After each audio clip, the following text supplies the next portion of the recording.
नमस्कार, आज की बात में आपका स्वागत है। आरएसएस ने संविधान की प्रस्तावना से समाजवाद और धर्मनिरपेक्षता को हटाने पर विचार करने का सुझाव दिया है। इस पर हंगामा हो गया। आरएसएस के सरकार्यवाह दत्तात्रेय होसबोले ने कहा कि बाबा साहब भीमराव अंबेडकर संविधान में सेक्युलर और सोशलिस्ट जोड़ने के खिलाफ थे, लेकिन इंदिरा गांधी ने इमरजेंसी के दौरान ये दो शब्द संविधान की प्रस्तावना में जोड़ दिए। इनका कोई मतलब नहीं है, ये शब्द संविधान की मूल भावना नहीं है, इसलिए अब इन दोनों शब्दों को संविधान से हटाने पर विचार होना चाहिए। इसके बाद केंद्रीय कृषि मंत्री शिवराज सिंह चौहान ने आरएसएस के सुझाव को सपोर्ट किया। शिवराज सिंह ने कहा, सेक्युलर और सोशलिस्ट ये शब्द भारत की सांस्कृतिक विरासत के अनुरूप नहीं है। भारत सर्वधर्म समभाव में विश्वास रखता है, इसलिए धर्मनिरपेक्षता का क्या मतलब? हम आदिकाल से सबकी कुशलता की कामना करते हैं, पूरे विश्व को परिवार मानते हैं, तो फिर सोशलिस्ट शब्द की क्या जरूरत? इसलिए इन दोनों शब्दों को संविधान से हटना ही चाहिए। आरएसएस के सुझाव और शिवराज सिंह चौहान के सपोर्ट को विरोधी दलों ने बड़ा इशू बना दिया। बीजेपी पर संविधान को खत्म करने की साजिश का इल्जाम लगा दिया। जमकर सियासत शुरू हो गई। लेकिन सवाल है कि दत्तात्रेय होसबोले ने जो कहा उसके पीछे मकसद क्या है, मंशा क्या है? बाबा साहब अंबेडकर ने सेक्युलर और सोशलिस्ट शब्द को संविधान में जोड़ने का विरोध क्यों किया था? पंडित जवाहरलाल नेहरू की राय क्या थी? क्या नेहरू ने भी डॉक्टर अंबेडकर को सपोर्ट किया था? अब आरएसएस के नेता नेहरू की लाइन पर क्यों चलने लगे हैं और कांग्रेस के नेता नेहरू के खिलाफ बात क्यों कर रहे हैं? इसके पीछे क्या सियासत है? इसके पीछे क्या मकसद है? इन सारी बातों की चर्चा करेंगे आज की बात में। लेकिन पहले आपको सुनाता हूं दत्तात्रेय होसबोले का वो बयान जो आज एक बड़ा सियासी मुद्दा बन गया। आपातकाल के दौरान भारत के संविधान के प्रस्तावना में, प्रियम्बल में दो शब्द जुड़े गए हैं। हम सब लोगों को मालूम है सेक्युलरिज्म और सोशलिज्म के, वो प्रस्तावना में नहीं थे पहले। प्रियम्बल शाश्वत रूप से है। क्या सोशलिज्म के विचार आइडियोलॉजी के नाते क्या शाश्वत है भारत के लिए? सेक्युलरिज्म का शब्द भारत संविधान में नहीं था, प्रस्तावना में जोड़ा है। विचार में होंगे सेक्युलरिज्म के, बाकी गवर्नमेंट पॉलिसीज में है, स्टेट पॉलिसी में है, वो अलग बात है। तो इन दो शब्दों को प्रस्तावना में जोड़ा। बाद में इसको निकालने के प्रयत्न हुआ नहीं है। चर्चा हुई, दोनों प्रकार के आर्गुमेंट्स हुए, तो क्या वो रहनी चाहिए प्रस्तावना में?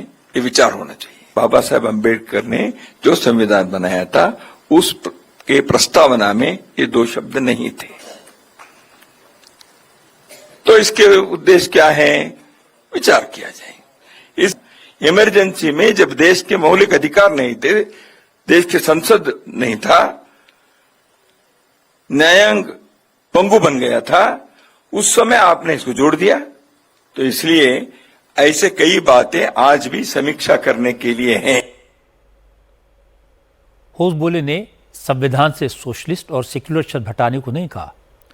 उन्होंने सिर्फ यह कहा इन शब्दों को हटाने पर विचार होना चाहिए, चर्चा होनी चाहिए, डिबेट होनी चाहिए। लेकिन शिवराज सिंह चौहान ने तो सीधे सीधे दो टूक कह दिया। सर्वधर्म समभाव और वसुधैव कुटुंबकम जैसी भावनाएं भारत का मूल स्वभाव हैं। शिवराज ने कहा, जो देश सर्वे भवन्तु सुखिनः सर्वे सन्तु निरामया की कामना करता हो, वहां समाजवाद शब्द की क्या जरूरत?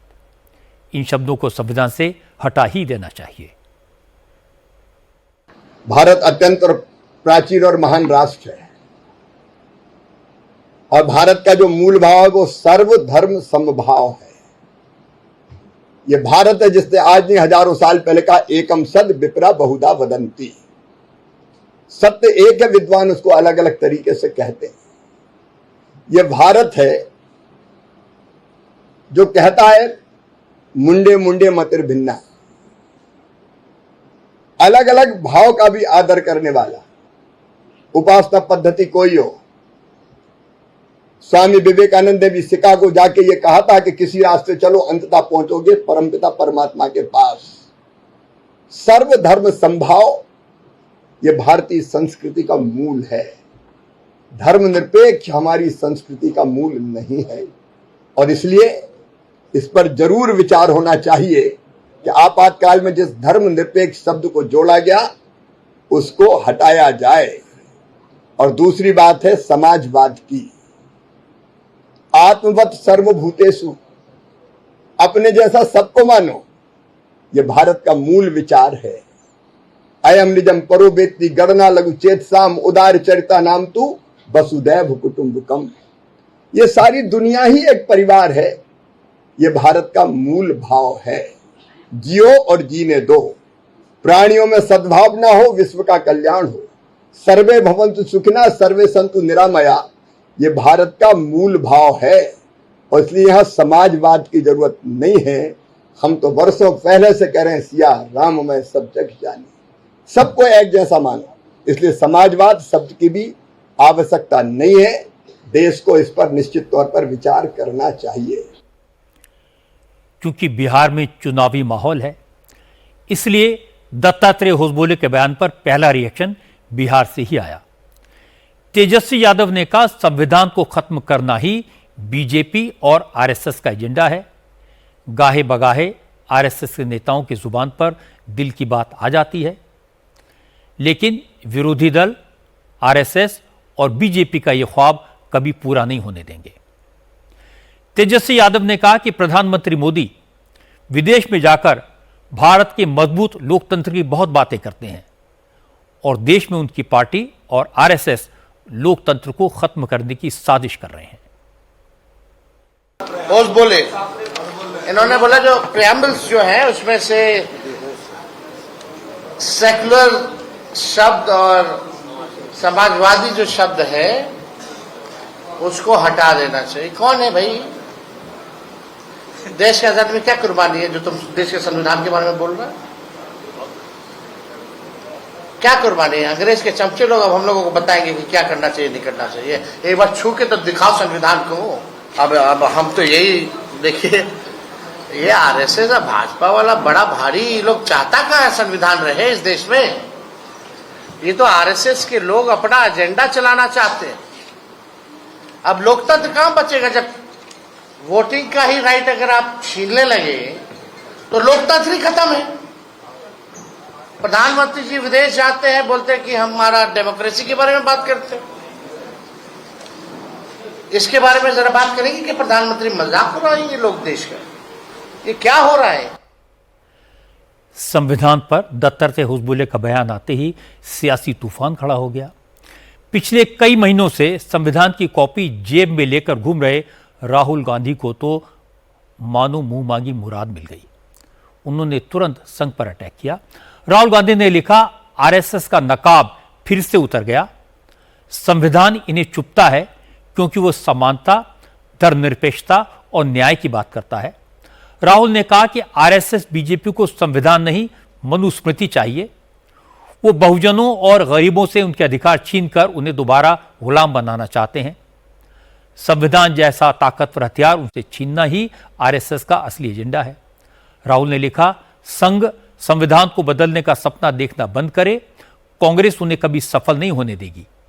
हर देशभक्त भारतीय आखिरी दम तक संविधान की रक्षा करेगा।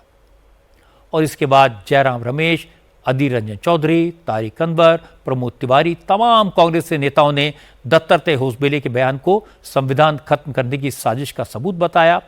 प्रमोद तिवारी ने कहा कि बीजेपी कई साल से संविधान बदलने का सपना देख रही है, इसीलिए लोकसभा चुनाव में 400 पार का नारा दिया गया था, लेकिन उस वक्त तो बीजेपी कामयाब नहीं हो पाई। अब बीजेपी एक बार फिर आरएसएस के बहाने संविधान को बदलने का शिगुफा छोड़ रही है।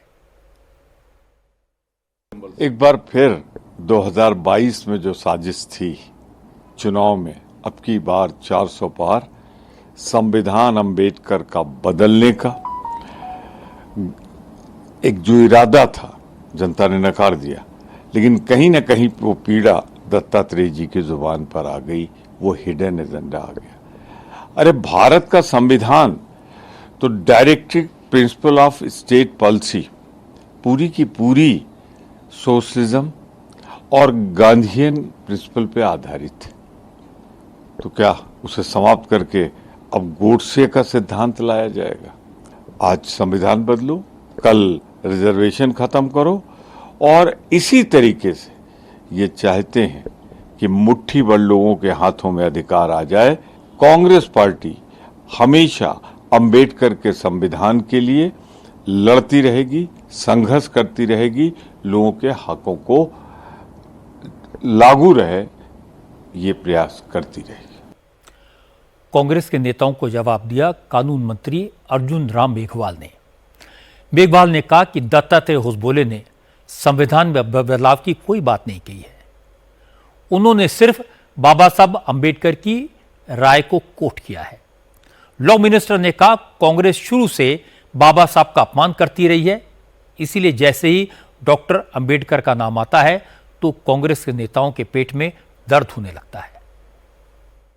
उन्होंने जो मांग रखी है उसका आप इतिहास देखिए। वो ये कहना चाहते हैं कि जब ये विषय संविधान सभा में चर्चा के लिए आए थे तो बाबा साहब BR अंबेडकर साहब ने भी इसका विरोध किया था, इसकी जरूरत नहीं है, ये विषय रखा उन्होंने। इसका मतलब बाबा साहब की बात को भी ये नहीं मानते कांग्रेस वाले। बाबा साहब को लोकसभा में किसने हराया? किसने हराया? कौन खड़ा हुआ था बाबा साहब के सामने 52 के चुनाव में? कांग्रेस। 53 के चुनाव में, उपचुनाव भंडारा में कौन खड़ा हुई थी? कांग्रेस। बाबा साहब को भारत रत्न किसने नहीं दिया? कांग्रेस। तो बाबा साहब की जो जहां बैठ करके संविधान लिखा था सेंट्रल हॉल में, वहां तेल चित्र किसने नहीं लगने दिया? कांग्रेस। बाबा साहब का तो अपमान कांग्रेस ने जीते जी भी किया, मरने के बाद भी किया। अखिलेश यादव ने कहा बीजेपी के नेता कुछ भी कहें, हकीकत यही है कि आरक्षण को खत्म करना और संविधान में बदलाव करना बीजेपी का हिडन एजेंडा है। अखिलेश ने कहा कि बीजेपी आरक्षण खत्म करने की बात सीधे नहीं कह सकती, इसलिए अब वो सोशलिस्ट शब्द हटाना चाहती है जिससे समाज में बराबरी ना आ सके। जो लोग आरक्षण के विरोधी हैं और जो लोग संविधान के विरोधी हैं, ऐसे बहुत सारे लोग हैं जो बाबा साहब भीमराव अंबेडकर जी के संविधान के खिलाफ हैं। जो लोग संविधान के खिलाफ हैं वो आरक्षण के खिलाफ हैं। जब वो सीधे सीधे आरक्षण के ख़त्म करने के लिए आरक्षण के खिलाफ नहीं बोल सकते हैं, तब वो सोशलिस्टों की बात कहते हैं कि सोशलिज्म शब्द हटना चाहिए। और जिन लोगों का दिल और दिमाग नफरत से भरा हुआ है, नकारात्मक राजनीति से भरा हुआ है, वो जो बांट करके समाज में दीवार खड़ी कर करके जो राजनीति करना चाहते हैं, जातियों में धर्म में भेदभाव पैदा कर करके वोट लेना चाहते हैं, वो लोग सेकुलरिज्म और सोशलिज्म के खिलाफ हैं। इसके बाद विदेश मंत्री एस जयशंकर ने कहा कि संविधान की कॉपी लहराने वाले न संविधान को समझते हैं, न संविधान के भाव को समझते हैं। ऐसे लोगों के लिए सिर्फ अपना परिवार ही सब कुछ है। ऐसे लोगों से बचकर रहने की जरूरत है। जब फैमिली देश के से ज्यादा आप फैमिली को आगे करते हैं, तब इमरजेंसी जैसे स्थिति होती है। आज भी लोग कहीं देश की बुराई करते हैं बाहर जाके। जब हमारे इंस्टीट्यूशन, जब हमारे चुनावों के बारे में टिप्पणी करते, जब इलेक्शन कमीशन पे कुछ कहते हैं, तो आप ये नहीं समझिए कि ये कोई एक्सीडेंट है। आप इन लोगों से बच के रहें, क्योंकि जब लोग हमारे इंस्टीट्यूशंस को अटैक करते हैं, अगला कदम है कॉन्स्टिट्यूशन को अटैक कर रहे हैं, फिर डेमोक्रेसी को अटैक करते हैं। कुछ लोग कॉन्स्टिट्यूशन को हाथ में लेके घूमते हैं, अंदर कुछ भावनाएं और कुछ अलग है। ये आप समझ लीजिए। लोगों का रिकॉर्ड देखिए, पॉलिटिकल पार्टीज की भी DNA होती है और ये डीएनए कि आज तक इमरजेंसी के बारे में रिग्रेट कभी भी ये नहीं कहा कि गलत निर्णय था, कि हम सॉरी कि हम लोगों ने कितने देश का जीवन, कितने लोगों का जीवन बिगाड़ा। जयशंकर का इशारा राहुल गांधी की तरफ था और राहुल गांधी को तो मौका मिलना चाहिए। वो संविधान से जुड़ी हर बात को संविधान खत्म करने की साजिश बता देते हैं, बहुजनों के अधिकार और आरक्षण से जोड़ देते हैं। असल में फितूर तो उनके दिमाग में है। दत्तात्रेय होसबोले ने जो कहा वो गलत नहीं है, लेकिन सामने बिहार का इलेक्शन है, इसलिए कांग्रेस और आरजेडी को मौका मिल गया, उन्होंने इसे इशू बना दिया। वरना राहुल गांधी हो, तेजस्वी यादव हो, इन लोगों को शायद ये पता ही नहीं होगा कि संविधान में सेक्युलर और सोशलिस्ट शब्द जोड़ने पर खूब बहस हुई थी। पंडित जवाहरलाल नेहरू और डॉक्टर भीमराव अंबेडकर सेक्युलरिज्म के कट्टर सपोर्टर थे, लेकिन वेस्टर्न कंट्रीज की नकल करके संविधान में सेक्युलर शब्द जोड़ने के खिलाफ थे। इसीलिए उस वक्त यह शब्द संविधान में नहीं जोड़ा गया। सोशलिस्ट शब्द जोड़ने के लिए भी 15 नवंबर 1948 को प्रोफेसर केटी शाह ने अमेंडमेंट पेश किया था, लेकिन ड्राफ्टिंग कमेटी के चेयरमैन डॉक्टर अंबेडकर ने इसे रिजेक्ट कर दिया था। उस वक्त डॉक्टर अंबेडकर ने कहा था कि संविधान को ऐसे दस्तावेज के रूप में नहीं देखा जाना चाहिए जो किसी सोशल और इकोनॉमिक आइडियोलॉजी को आने वाली पीढ़ियों पर थोपता हो। लेकिन इंदिरा गांधी ने इमरजेंसी के दौरान 42वां संविधान संशोधन किया और संविधान की प्रस्तावना में सोशलिस्ट और सेक्युलर शब्द जोड़ दिए। ये बाबा साहब अम्बेडकर ने नहीं जोड़े थे। इसलिए दत्तात्रेय होसबोले ने जो कहा वो फैक्चुअली करेक्ट है, लेकिन विरोधी दलों ने जैसे लोकसभा के चुनाव के दौरान बीजेपी के कुछ नेताओं के बयानों को बहाना बनाकर बीजेपी पर संविधान खत्म करने का इल्जाम लगाया था, इसका फायदा उठाया था, वैसे ही अब बिहार के इलेक्शन से पहले होसबोले के बयान को हवा देकर एक बार फिर बीजेपी को घेरने की कोशिश की जाएगी। इसलिए दत्तात्रेय होसबोले के बयान पर इतनी हाय तौबा मचाई जा रही है। आज एक और संवैधानिक संस्था इलेक्शन कमीशन पर भी आरोप लगाए गए। असल में इलेक्शन कमीशन ने बिहार के चुनाव में वोटर लिस्ट के वेरिफिकेशन का अभियान शुरू किया है। इसके तहत इलेक्शन कमीशन के अधिकारी चुनाव से पहले घर घर जाकर वोटर्स की नागरिकता और जन्म से जुड़े दस्तावेजों का वेरिफिकेशन करेंगे। वोटर्स के वेरिफिकेशन का काम तो 2 दिन पहले शुरू होना था, लेकिन विपक्ष के विरोध के कारण शुरू नहीं हो पाया। आरजेडी, कांग्रेस और लेफ्ट पार्टी ने आज ज्वाइंट प्रेस कॉन्फ्रेंस की, इल्जाम लगाया कि इलेक्शन कमीशन का यह अभियान गरीब, दलित और पिछड़े वर्ग के वोटर्स के नाम वोटर लिस्ट से काटने की साजिश है। यह सब बीजेपी को फायदा पहुंचाने के लिए किया जा रहा है। तेजस्वी यादव ने कहा, पहली बात तो यह है कि बिहार में जिस वक्त अभियान शुरू किया गया उस दौरान 70% बिहार बाढ़ से प्रभावित है। लोग अपनी जान बचाएंगे कि चुनाव आयोग को दस्तावेज देंगे। तेजस्वी ने कहा कि वेरिफिकेशन के नाम पर ऐसे डॉक्यूमेंट्स मांगे जा रहे हैं जिसे मुहैया कराना संभव नहीं है। इसलिए साफ हो गया कि इलेक्शन कमीशन ऐसा करके बीजेपी और जेडीयू को फायदा पहुंचाने की कोशिश कर रहा है। अधिकतम लोगों के पास ऐसा कोई दस्तावेज नहीं है जिसे उनकी जन्म तिथि में जन्म स्थान सिद्ध हो सके। हमारा स्पष्ट मत है, ये सारा खेल चुनाव से पहले मतदाताओं की छटाई करके सत्ताधारी दल को फायदा पहुंचाने के लिए ये काम जो है किया जा रहा है। आप गरीब वंचित समाज से जो लोग हैं, जिनका सदियों से आपने शोषण किया है, फिर से ही आरएसएस या भाजपा और नीतीश जी उनके सहयोगी शोषण करवा रहे हैं, वोट का अधिकार छीन रहे। इससे बड़ा अपराध और कुछ नहीं हो सकता। अगर वास्तव में ये सुधार करना चाहते थे, मेरा सवाल है, तो लोकसभा खत्म होते ही कर देते। लोकसभा का चुनाव खत्म होते ही क्यों नहीं कर दिया? मतलब आप इंतजार कर रहे थे कब 2 महीना बचेगा बिहार के चुनाव का, कब बाढ़ आएगा तो हम साजिश के तौर पे छटाई करेंगे ताकि सत्ता में बैठे लोगों को फायदा पहुंचाए। और सवाल उठता है कि केवल बिहार में ही क्यों? और देश भर में क्यों नहीं हो रहा? इलेक्शन कमीशन ने जो मुहिम शुरू की है उसका मकसद एपिक नंबर से वोटर आई कार्ड का वेरिफिकेशन है। इलेक्शन कमीशन की वेबसाइट पर 2 फॉर्म अपलोड किए गए हैं। इसमें बिहार के वोटर्स अपनी लेटेस्ट फोटो, अपना एपिक नंबर और दूसरे दस्तावेज अपलोड कर सकते हैं।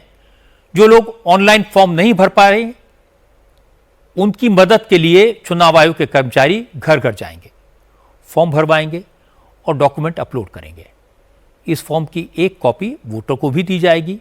Ration card, pan card, driving licence, passport, bank account की पासबुक, जाति प्रमाण पत्र, जन्म प्रमाण पत्र, ऐसे 11 डॉक्यूमेंट्स हैं जिनमें से एक भी अगर वोटर के पास है तो उसका वेरिफिकेशन हो जाएगा। लेकिन विरोधी दलों का कहना है कि चुनाव आयोग ने यह काम पहले क्यों नहीं किया? अब 25 दिन में 8 करोड़ों का वेरिफिकेशन कैसे होगा? जब बिहार में बाढ़ के हालात हैं तो लोग ये सारे कागजात कहां से खोजेंगे? जो मजदूर पलायन कर गए वोट डालने बिहार आते हैं, उनका वेरिफिकेशन कैसे होगा? इन सवालों के आधार पर आरजेडी और कांग्रेस के नेता इल्जाम लगा रहे हैं कि वेरिफिकेशन ड्राइव सिर्फ बीजेपी के इशारे पर हो रहा है, जिससे गरीब तबके के वोट काटे जा सकें। वो कहते हैं ना कि जब गीदड़ पे संकट आता है तो वो शहर की तरफ दौड़ता है, तो जब एनडीए पर संकट आता है तो वो चुनाव आयोग की तरफ। गांधी जी के 3 बंदर थे, वो न बुरा देखते थे, न बुरा कहते थे, न बुरा सुनते थे। मोदी जी के भी 3 बंदर थे, वो न सच सुनते हैं, न सच देखते हैं, न सच बोलते हैं। वो है चुनाव आयोग। चुनाव आयोग पर दबाव इंडिया गठबंधन लगातार बना रहा है। सवाल चुनाव आयोग से पूछ रहे हैं, जवाब भारतीय जनता पार्टी से आता है। हम ये जानना चाहते हैं रिश्ता क्या कहता है। विपक्ष के आरोपों पर बिहार के deputy chief minister Vijay Sinha ने कहा कि चुनाव आयोग अपना काम कर रहा है, पूरी पारदर्शिता के साथ कर रहा है, लेकिन तेजस्वी यादव को विधानसभा चुनाव में अपनी हार दिखाई देने लगी है, इसलिए अभी से इलेक्शन कमीशन पर कीचड़ उछाल रहे हैं। देखिए, तेजस्वी यादव जी श्रीमान लालू प्रसाद यादव जी के पुत्र हैं, जंगल राज के युवराज हैं। ये न संविधान को मानते हैं, न लोकतंत्र में विश्वास है, संवैधानिक संस्था का बार बार अपमान करते हैं। और इनकी मंशा है चुनाव हारने जा रहे हैं तो पहले से ही चुनाव आयोग के बारे में भ्रम का वातावरण बनाएं और विश्वास का वातावरण बनाएं। ऐसे लोग पर कार्रवाई होनी चाहिए। अगर जो चुनाव आयोग सुधार की बात कर रहा है तो उसका सम्मान होना चाहिए। सुधार के लिए कोई एक पार्टी का सुधार तो नहीं होता है, सुधार तो सभी पार्टी पर लागू होगा। फिर इस तरह का वक्तव्य देना कहीं न कहीं मानसिक तौर पर बीमार व्यक्ति तुष्टीकरण की राजनीति से समाज को, वोटर को बरगलाने का खेल खेलना है। इसके बाद तेजस्वी यादव फिर सामने आए, कहा बात सिर्फ वोटर लिस्ट के वेरिफिकेशन की नहीं है, अभी वोटर लिस्ट से गरीबों के नाम काटे जाएंगे। तेजस्वी ने कहा कि बीजेपी पहले लोगों से वोटिंग का अधिकार छीनना चाहती है, उसके बाद गरीबों को मिलने वाला राशन छीन लेगी, फिर पेंशन छीन ली जाएगी। ये बहुत बड़ी साजिश है। फिर से फ्रेश वोटर लिस्ट ये जो है बनाएंगे केवल मात्र 25 दिनों के अंदर। ये इम्पॉसिबल है। 8 करोड़ लोगों का आप डोर टू डोर कैसे जाओगे? आप डॉक्यूमेंट्स ऐसे मांगे जा रहे हैं जो गरीबों के पास है ही नहीं। ये पूरी तरीके से साजिश है। ये नीतीश जी को डर हुआ, भाजपा को डर हुआ कि ये चुनाव हार रहे हैं तो गरीब, पिछड़ों, दलितों, बहुसंख्यकों का वोट काटो, अल्पसंख्यकों का वोट काटो और जो है साजिश के तहत चुनाव जीतो। अभी वोट का अधिकार, वोटिंग का राइट छीनेंगे, बाद में पेंशन छीनेंगे, उसके बाद में राशन छीनेंगे। ये लोगों का एजेंडा साफ दिखाता है कि बड़ी साजिश है, बू आ रही है। और ये नीतीश कुमार जी और मोदी जी मिलकर के गरीबों का काट रहे हैं वोटर लिस्ट से नाम। ये अन्याय है, इस अन्याय को हम लोग सहने वाले नहीं हैं। जो लोग आज वोटर लिस्ट में वेरिफिकेशन पर सवाल उठा रहे हैं, ये वही लोग हैं जो महाराष्ट्र में इलेक्शन कमीशन पर चुनाव से पहले वोटर लिस्ट वेरीफाई न करने का आरोप लगाते हैं। एक तरफ कहते हैं वोटर लिस्ट एक्यूरेट होनी चाहिए, दुरुस्त होनी चाहिए, ये चुनाव आयोग की जिम्मेदारी है। दूसरी तरफ वो वोटर लिस्ट के वेरिफिकेशन को साजिश बताते हैं। अगर वोटर लिस्ट में गड़बड़ी निकली तो यही लोग चुनाव के बाद चुनाव आयोग पर आरोप लगाएंगे। इसलिए अगर इलेक्शन कमीशन चुनाव से पहले वोटर लिस्ट की गड़बड़ियों को दूर करने की कोशिश कर रहा है तो भी चुनाव आयोग को गाली दी जा रही है। ये कैसे ठीक हो सकता है?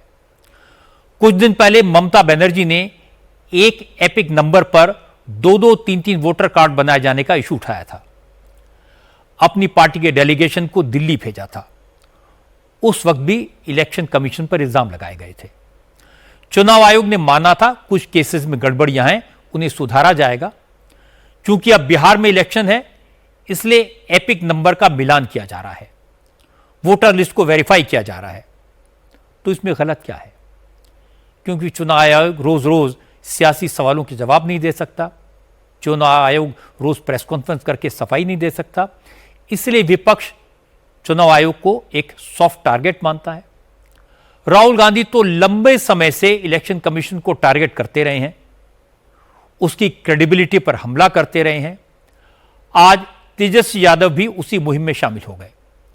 मुझे लगता है कि सियासी झगड़े कुछ भी हों, चुनाव आयोग को मोहरा बनाना, एक संवैधानिक संस्था को कमजोर करने की कोशिश करना लोकतंत्र के लिए अच्छी परंपरा नहीं है।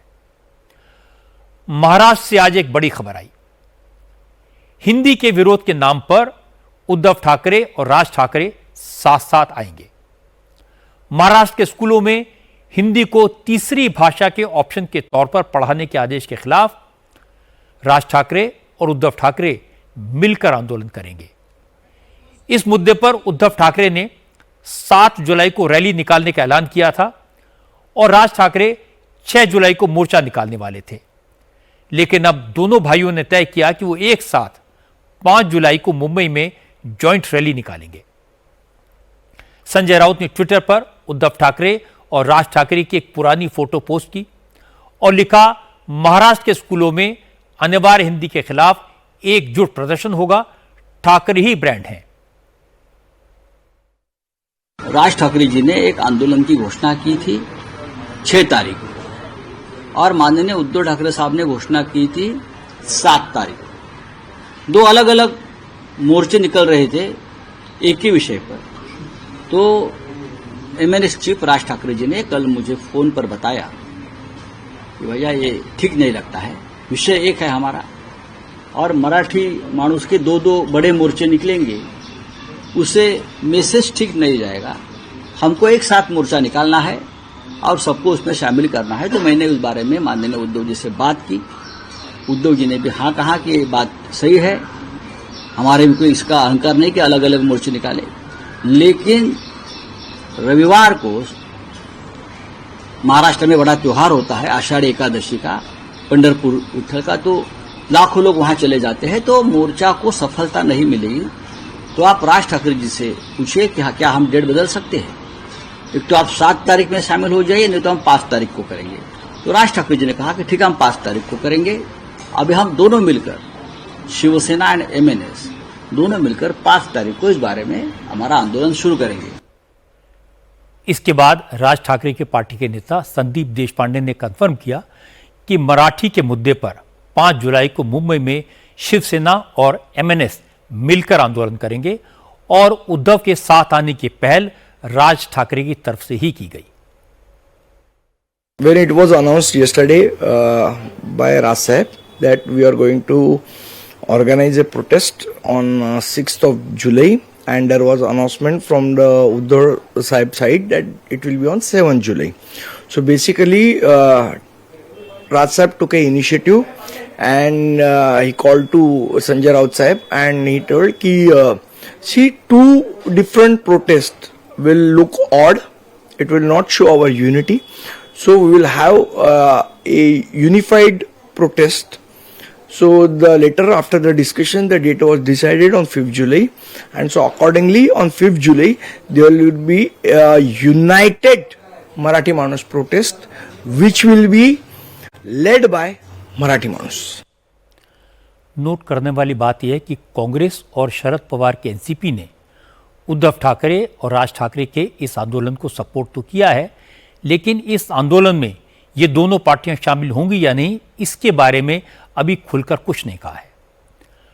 आज जब शरद पवार से इसके बारे में पूछा गया तो उन्होंने कहा वो हिंदी के विरोधी नहीं है, लेकिन हिंदी को पहली क्लास से कंपलसरी करना सही नहीं है। लेकिन जहां तक प्रोटेस्ट में शामिल होने की बात है तो इस पर फैसला बाद में लिया जाएगा।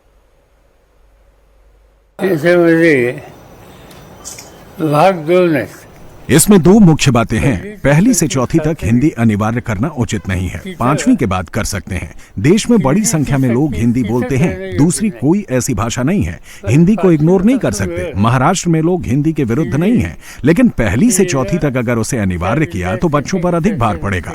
इस मुद्दे पर मैंने दोनों ठाकरे की बातें सुनी। मुंबई जाकर उनका क्या कहना है इस पर भी विचार करूंगा और उनसे बात करूंगा। उन्होंने अपील की है कि सभी राजनीतिक पक्ष उनके कार्यक्रम में शामिल हों। अगर उसमें शामिल होना है तो पहले समझना पड़ेगा उनका कहना क्या है। उद्धव ठाकरे और राज ठाकरे ने साथ आकर इस मुद्दे पर आंदोलन की बात की तो बीजेपी से भी इस पर रिएक्शन आया। आशीष शेलार ने कहा कि स्कूलों में हिंदी भाषा को कंपलसरी नहीं किया गया है, वो ऑप्शनल है, इससे विरोध की बात सही नहीं है।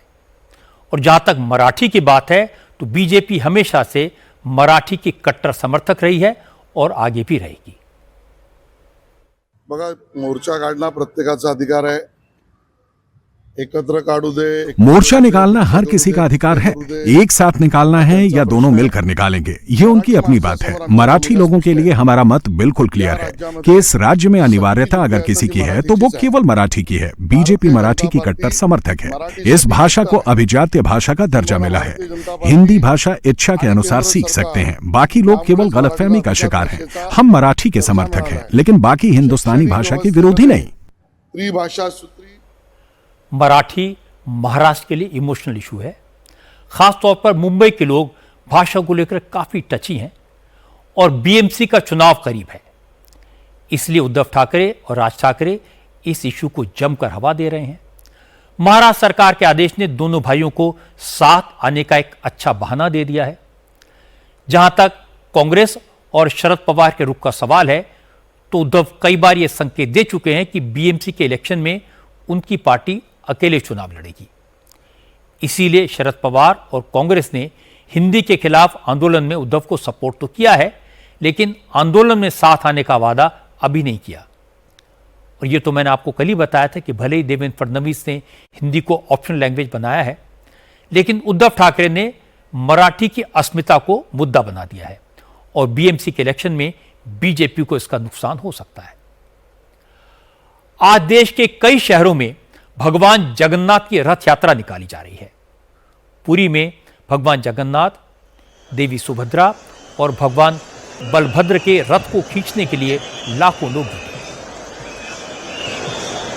सुबह मंगल विधि, आरती और विधि विधान से पूजा के बाद तीनों को रथ में बैठाया गया।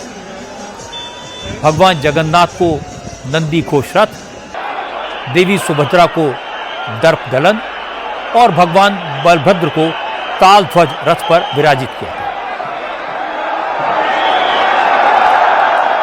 दोपहर 3 बजे पूरी राज परिवार के दिव्य सिंह देव ने सोने के झाड़ू से रथ यात्रा के मार्ग को सफा करने की परंपरा निभाई। इसके बाद रथ यात्रा शुरू हुई। रथ से भगवान जगन्नाथ अपने भाई बलभद्र और देवी सुभद्रा के साथ जगन्नाथ मंदिर से 3 किलोमीटर दूर गुंडीचा मंदिर पहुंचे। यह मंदिर भगवान जगन्नाथ की मौसी का घर माना जाता है। रथ यात्रा के उत्सव 12 दिन तक चलेगा। 8 जुलाई को नीलाद्री विजय के साथ इसका समापन होगा, जब भगवान अपने मूल मंदिर में वापस लौटकर गर्भगृह में स्थापित किए जाएंगे। आज देश भर में जगह जगह भगवान जगन्नाथ की रथ यात्रा निकाली गई, लेकिन सबकी नजर दीघा में जगन्नाथ मंदिर की पहली रथ यात्रा पर थी। पिछले 3 दिन से ममता बनर्जी दीघा में सारी तैयारियों को मॉनिटर कर रही थी। आज ममता ने खुद रथ खींचकर दीघा के इस मंदिर से भगवान जगन्नाथ की रथ यात्रा की शुरुआत की। रथ यात्रा से पहले ममता ने सोने की झाड़ू से रथ यात्रा के मार्ग को साफ किया। उसके बाद भगवान जगन्नाथ, देवी सुभद्रा और बलभद्र की आरती की। राम राम हरे हरे जय जगन्नाथ। ममता ने मंत्रिमंडल के अपने सहयोगियों के साथ रथ की रस्सी को खींचा। जगन्नाथ रथ यात्रा में हजारों श्रद्धालु जुड़े। हालांकि रथ यात्रा में आम श्रद्धालुओं को रथ खींचने की इजाजत नहीं दी गई थी। उन्हें बैरिकेडिंग के पीछे से सिर्फ रथ की रस्सी को छूने की आज्ञा थी। बंगाल में विपक्ष के नेता शुभेंदु अधिकारी भी कोलकाता में भगवान जगन्नाथ की रथ यात्रा में शामिल हुए। कोलकाता की रथ यात्रा में शुभेंदु यात्रा मार्ग को साफ करते हुए दिखाई दिए। बंगाल में रथ यात्रा को लेकर पिछले कई दिन से खूब सियासत हो रही है, लेकिन अच्छी बात यह रही कि आज तृणमूल कांग्रेस और बीजेपी के नेता सिर्फ भक्ति के रंग में रंगे थे। किसी ने कोई सियासी बात नहीं की, किसी ने एक दूसरे पर कोई इल्जाम नहीं लगाया। लेकिन बंगाल से आज एक बुरी खबर भी आई। साउथ कोलकाता लॉ कॉलेज के एक स्टूडेंट के साथ कॉलेज कैंपस में गैंग रेप की वारदात हुई। इस मामले में 3 आरोपियों मनोजीत मिश्रा, जैब अहमद और प्रमित मुखर्जी को गिरफ्तार कर लिया गया है। नोट करने वाली बात है कि मनोजीत मिश्रा तृणमूल कांग्रेस के स्टूडेंट विंग की लॉ कॉलेज यूनिट का अध्यक्ष है। वो इसी कॉलेज का पूर्व छात्र है। बाकी दोनों आरोपी भी तृणमूल कांग्रेस से जुड़े हुए हैं। चूंकि कॉलेज कैंपस में गैंगरेप के तीनों आरोपी ममता की पार्टी से जुड़े हैं, इसलिए बंगाल की सियासत में आज ये एक बड़ा तूफान बन गया। 25 जून को हुई इस घटना की एफआईआर 26 जून को हुई। पुलिस ने आज तीनों आरोपियों को कोर्ट में पेश किया। अदालत ने तीनों को 1 जुलाई तक के लिए पुलिस रिमांड में भेज दिया। इसके बाद तृणमूल कांग्रेस के सांसद कल्याण बनर्जी ने हैरान करने वाला बयान दिया। कल्याण बनर्जी ने कहा कि अगर दोस्त ही अपनी गर्लफ्रेंड के साथ रेप कर दे तो इसमें लॉ एंड ऑर्डर की बात कहां से आती है। कल्याण बनर्जी ने कहा अगर किसी स्कूल कॉलेज में रेप हो तो पुलिस क्या कर सकती है। हर स्कूल कॉलेज में तो पुलिस की तैनाती की नहीं जा सकती।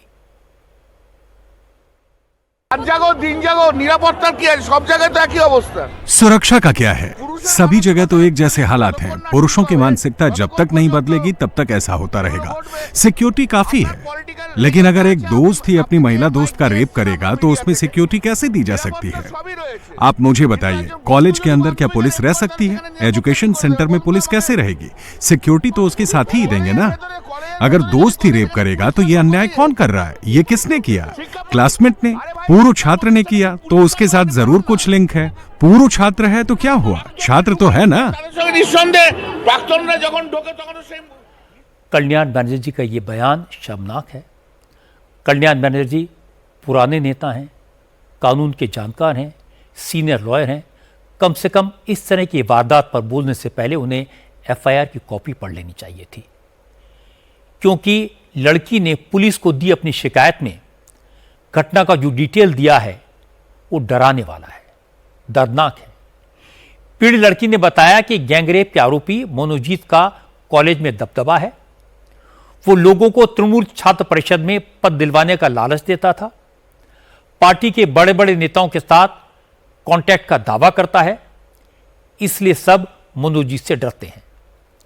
पीड़ित लड़की को भी मनोजीत ने कॉलेज स्टूडेंट विंग का गर्ल सेक्रेटरी बनाया था।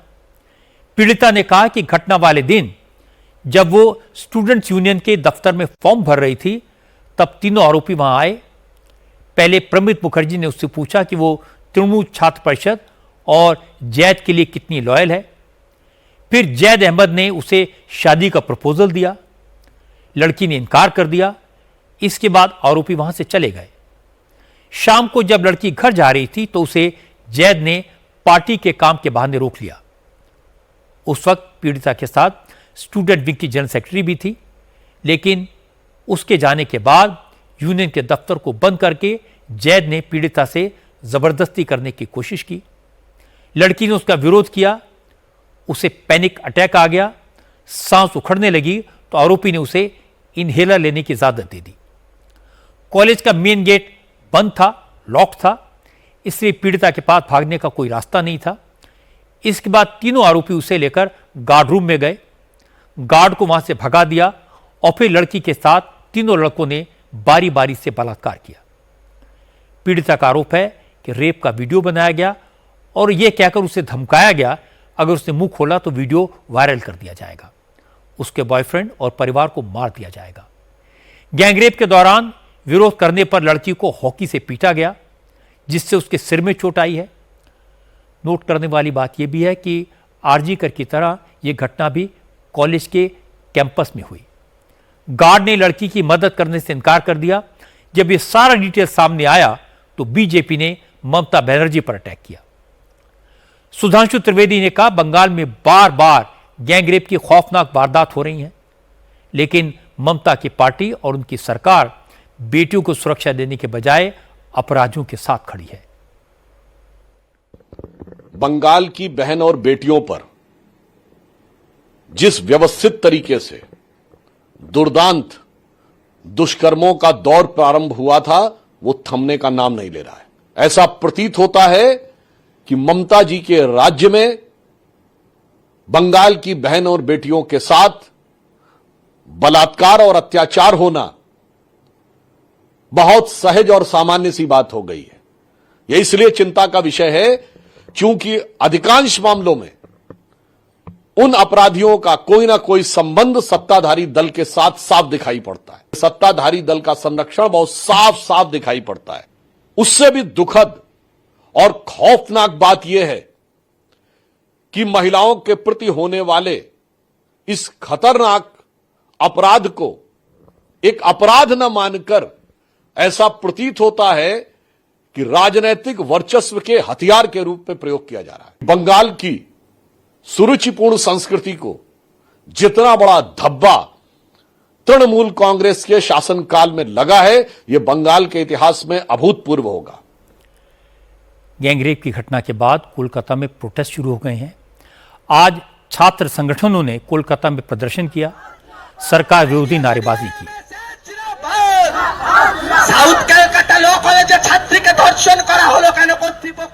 कांग्रेस, बीजेपी और लेफ्ट के कार्यकर्ता भी सड़कों पर उतरे।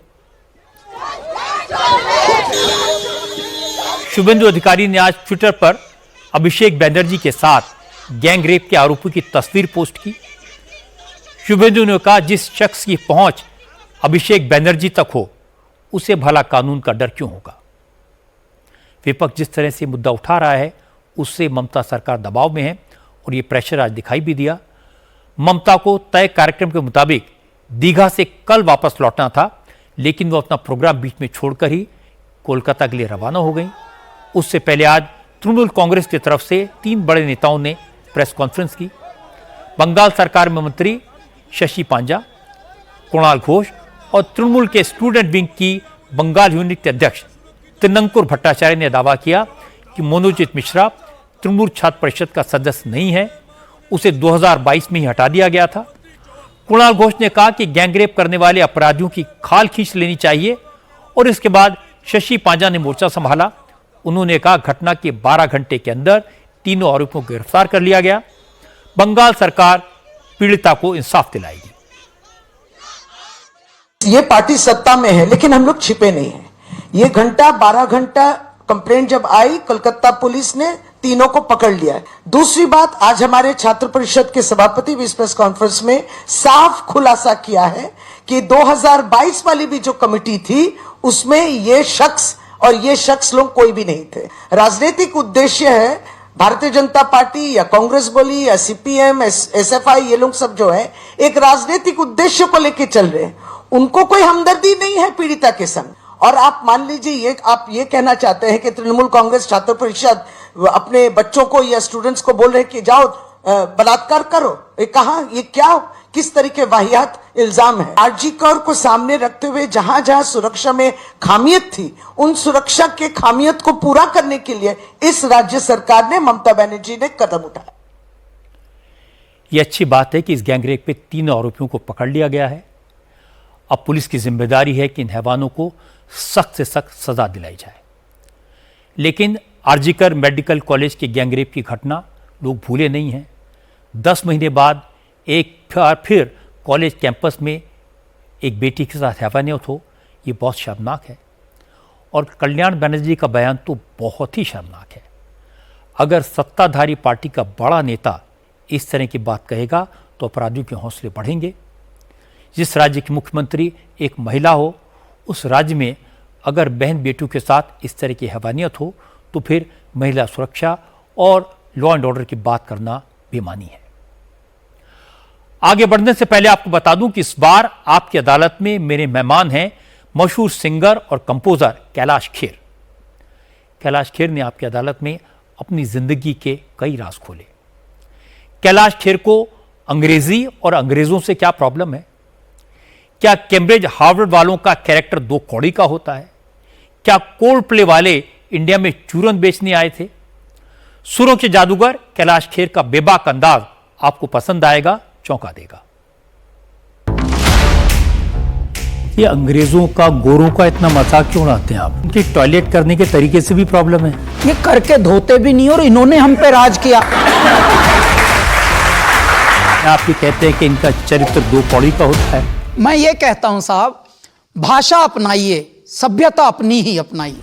कोल्ड प्ले यहाँ आया, तो आप कह रहे हैं ये चूरन बेचने आए हैं यहाँ पर। हम अपनी ऑडियंस को बता रहे थे, अपने परिवार वालों को, कि देखिए इन्होंने ब्लैक में टिकट ले लेके, इनको ये भी नहीं पता ये गा क्या रहा, बस साथ में सुरों के जादूगर कैलाश खेर आपकी अदालत में शनिवार रात 10 बजे। आपकी अदालत में इस बार मेरे मेहमान हैं सिंगर कंपोजर कैलाश खेर। कैलाश खेर की जिंदगी एक चमत्कार से कम नहीं है। उन्होंने अपनी जिंदगी के बारे में ऐसी ऐसी बातें बताई कि स्टूडियो में बैठे लोग चौंक गए। शुरुआती दिनों में कैलाश खेर हर काम में विफल हुए। हार से परेशान होकर गंगा में कूद गए, आत्महत्या करने की कोशिश की पर उसमें नाकाम हुए और मुंबई जाकर समंदर में डूबने का विचार भी आया। लेकिन जब अपनी आवाज का हुनर दिखाने का अवसर मिला तो सफलता मिलती गई। कैलाश खेर ने बताया कि उन्होंने 21 भाषाओं में 2000 से ज्यादा गाने गाए हैं। दुनिया भर में उनके कॉन्सर्ट होते हैं। कैलाश खेर ने फिल्मों में पहला गाना अल्लाह के बंदे गाया था जो सुपरहिट हुआ। फिल्मों में उनके जो गाने हिट हुए उनसे नाम मिला, काम मिला, पैसा मिला, पर कैलाश खेर फिल्मी संगीत को चाट मसाला कहते हैं, फिल्मी गानों को खिचड़ी कहते हैं। यह सवाल आपकी अदालत में आया, जिस फिल्म इंडस्ट्री ने कैलाश खेर को इतना बड़ा बनाया उसका कैलाश खेर ने मजाक क्यों बनाया? कैलाश खेर ने जो जवाब दिया उसकी एक झलक आप देखिए। फिल्मों की ही मार्केटिंग हो और फिल्मों के ही ऊपर हम डिपेंड हो जाएं तो हमारी कल्चर देख लीजिए कहां चली जाएगी। धीरे धीरे हमें प्रिजर्व करना पड़ेगा असली तत्व, असली सत्व, और जो हमारे कृत्य हैं, जो हमारे सत्य हैं, वही अमर होते हैं, वही बड़े होते हैं। मनुष्य चले जाते हैं, फिल्में तो आज आई और कल गईं। कितनी फिल्मों के ऐसे ऐसे किस्से हैं साहब कि जिन फिल्मों परिवारों के बड़े बड़े नाम होते थे अब वहां मक्खी उड़ा रहे हैं उन परिवारों पर। तो ऐसे में इसका मतलब कितनी सतही वो दुनिया होगी। मैं ये बोलता हूं साहब, वो बुरी दुनिया नहीं, वो बड़ी अच्छी दुनिया है। वो भी अच्छा मेहनत कर रहे हैं, समाज को दर्पण दिखा रहे हैं, लेकिन मीनिंगफुल जो चीजें हैं, क्योंकि हमने फिल्में कभी देखी नहीं बाल्यावस्था से, मीनिंगफुल फिल्में रजत जी बहुत कम बनती हैं। टाइम पास और फालतू टाइप की चीजें ज्यादा होती हैं। तो ऐसे में मन करता है कि नहीं, फोक म्यूजिक को लाया जाए। फोक म्यूजिक कैसे आएगा? नॉन फिल्म म्यूजिक से आएगा। आज जब गाने, जिस वक्त कांटा लगा, चमन खिलता है, इनके रीमिक्स चल रहे थे और अलग अलग शब्दों के, अलग अलग भावों के गाने बन रहे थे, बहुत ही सतही। अचानक उस वक्त आए, तुझे जीत जीत हारूं, ये प्राण प्राण वारूं, ऐसे मैं निहारूं, तेरी आरती उतारूं, तेरे नाम से जुड़े हैं सारे नाते। इसके अलावा भी आपकी अदालत में कैलाश खेर ने बहुत इंटरेस्टिंग बातें बताई। वो रोमांटिक गानों में भी भगवान, ईश्वर और पूजा जैसे शब्द क्यों घुसा देते हैं? कैलाश खेर के गानों में दुनिया छेड़ने की, मरने की बात क्यों होती है? तू जो छू ले तो आराम से मर जाऊं या तेरे नाम से मर जाऊं जैसी बातें क्यों आती हैं? कैलाश खेर ने बड़े मज़ेदार तरीके से बताया कि वो अंग्रेज़ों का मजाक क्यों उड़ाते हैं, फिर भी विदेशों में उनके कॉन्सर्ट्स में फॉरेनर्स क्यों आते हैं। आपकी अदालत के इस शो में संगीत के सुर भी गूंजे। कैलाश खेर ने पब्लिक की डिमांड पर अपने कई पॉपुलर गाने भी सुनाए और शिव स्तुति गाकर समापन दिया। आपकी अदालत के पूरा शो आप देख सकेंगे कल रात 10 बजे। आज मध्य प्रदेश से एक चौंकाने वाली खबर आई है। मुख्यमंत्री मोहन यादव के काफिले की गाड़ियों में मिलावटी डीजल भर दिया गया और हालत यह हो गई कि मुख्यमंत्री के काफिले की 19 गाड़ियों को धक्का देकर सड़क के किनारे लगाना पड़ा। यह गजब का काम रतलाम में हुआ। रतलाम में मोहन यादव का कार्यक्रम था। चीफ मिनिस्टर के काफिले की गाड़ियों को इंदौर से रतलाम भेजा गया था। रतलाम पहुंचने से पहले 19 गाड़ियां डीजल भरवाने के लिए देसी गांव के पेट्रोल पंप पर रुकी। गाड़ियों का टैंक फुल किया गया, लेकिन कुछ गाड़ियां पेट्रोल पंप से बाहर निकलने के बाद बंद हो गई। कुछ पेट्रोल पंप पर ही खड़ी हो गई, स्टार्ट नहीं हो पाई। जांच की गई तो पता लगा कि गाड़ियों में जो फ्यूल डाला गया उसमें आधा डीजल और आधा पानी है। इसके बाद गाड़ियों को धक्का लगाकर किनारे किया गया और पेट्रोल पंप को सील कर दिया गया। अब इस पेट्रोल पंप का लाइसेंस रद्द होगा, लेकिन पेट्रोल पंप के मैनेजर जो सफाई दी है वो और भी इंटरेस्टिंग है। मैनेजर साहब का कहना है कि पेट्रोल डीजल में कोई मिलावट नहीं होती, क्योंकि पूरे इलाके में बारिश हो रही थी, इसलिए हो सकता है कि पानी रिस कर अंडरग्राउंड फ्यूल टैंक के भीतर चला गया हो। कल मेरी आपसे मुलाकात रात 10 बजे होगी आपकी अदालत में, जहां मेरे मेहमान होंगे फेमस सिंगर कैलाश खेर। कैलाश खेर जाने जाते हैं अपने अनूठे अंदाज के लिए, अपनी अलग तरह की आवाज के लिए, और वो बाकी फिल्म इंडस्ट्री के लिए पुराने नहीं हैं, लेकिन विदेशों में कॉन्सर्ट्स उनके नाम से बुक होते हैं।